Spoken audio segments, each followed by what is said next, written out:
Доброго дня, сябри. Сьогодні неділя, 7 червня. Ось так. Тут Димон пропонував пойти покупаться у Висле. Да поглядел по мапе, был там затончик таких недалеко отсюда. Ну, от места нашего жихарства. Ось. Пошли на это самое. Дошли до туда, а там болото. Вот. Ну и пошли мы по речке ходить. Нормальных мест нема. Зачем это, ну, прям вообще. Вот. И получается вернулись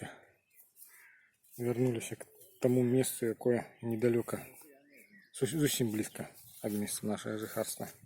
Там прям насупроть. Короче кажучи, шукаючи доброе место, где поплавать, вернулись к самому дому. Короче, пойдем. Вот.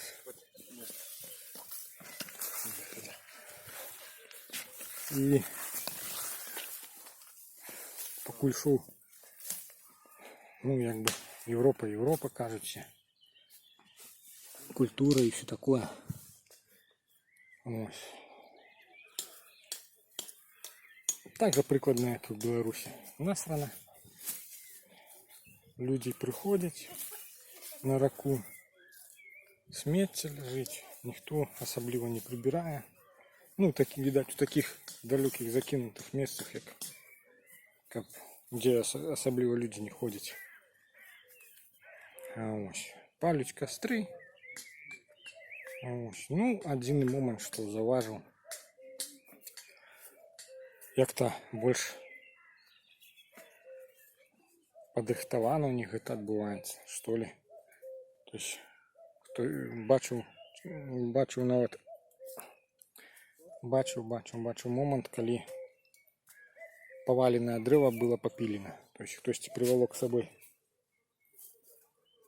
пилу и пилой трохи его попилил.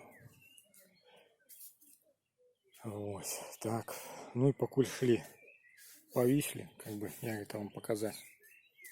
Вот по таким ось зарослям. Зараз ще тут трошки пройду туди. Відчування, як будто ти знаходишся в неких джунглях. О, трава, вот стежка. Вот, стежка каля реки. Ну і тут же згадалася эта історія. Веди нас Сусанин, иди наш герой. Мы-то перший раз так шли.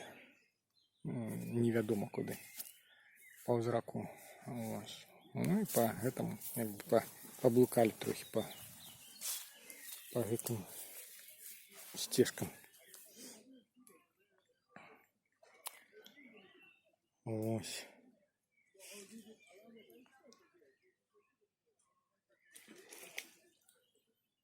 Так, ну і трошки за минулий час розповісти, наверное, треба. Як это?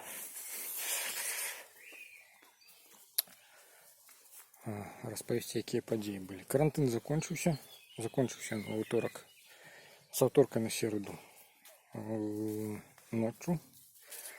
Ось. И ось мы уже, получается, 5 дней, да, после карантина. Ну, походили по крамам, походили трошки по окрестностям. Ось. Так, значит, что там еще? Про працу. Ну, компанія, у якої нема якої-небудь організації наогул, наскільки я зрозумів. Ось. На працю нас не зове зараз. Ось, тому що нема медицинской довідки об стані здоров'я. Вроде як сказали, що медицинскую довідку зроблять. Ну і ось прийшла інформація, що з понеділка у нас будуть інструктажі, а працювати ми пойдемо вже з середи. Тобто, получается 3 тижні. Такий ось маленький отпуск получився. Ну і після мого звільнення з минулої праці, плюс ще 1 тиждень, получается. Ось. І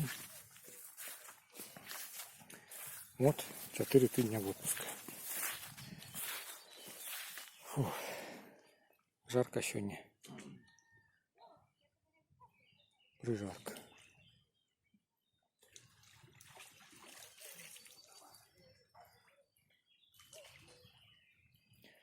Так.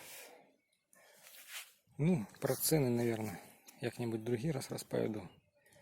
Да, это як закончился карантин, самое главное для Димона это было то, что можно сходить и набыть себе сигарет. Ну, получается, сигареты сигаретами. Ось. А вони тут дорого коштують, одну з наших білоруських цінів. Ось. Ну, в принципі, як, наверное, во всій Європі. Ось так. Что такое дорого? В середньому где-то 15 злотих за пачку сигарет. Вот. Пачку сигарету 15 злотих. Ну, коли прикладно поділити, да, то это буде 7,5 рублів. Вот. 7,5 рублів за пачку сигарет. Ну і є у них тут розповсюджена продажа конкретно самого титуню. Ну, я не думаю, що це сам титунь, а це, хоча за всього, той же состав, який набивається в сигарети на титуньовій фабриці, да, тільки що він запакований у пачках. Ось, продається титунь особенно гільзи, машинки для набивання титуню. А вот и Димон купил себе машинку для набивания титуню. Да, для набивания титуню сигареты, правильно сказать, так? Вот. Гильзы. И кожный день у его, так сказать, это самое. Такий заняток по набиванию сигарет титунем. Вот.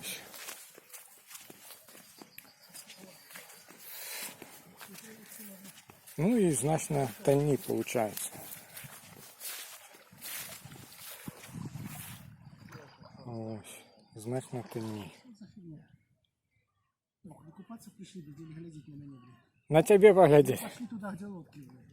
Давно назад, это уже... Вот. Все равно там будет теплее вода. В Сремнине вот там можно поплавать, блин. Так, ну, пришли мы купаться, пойду я Там Сремнина, блядь, туда пойдешь, нахуй, блядь, потом. Пойду я поплаваю у Віслі. Так, все. Ну, до наступного разу. Всього найліпшого.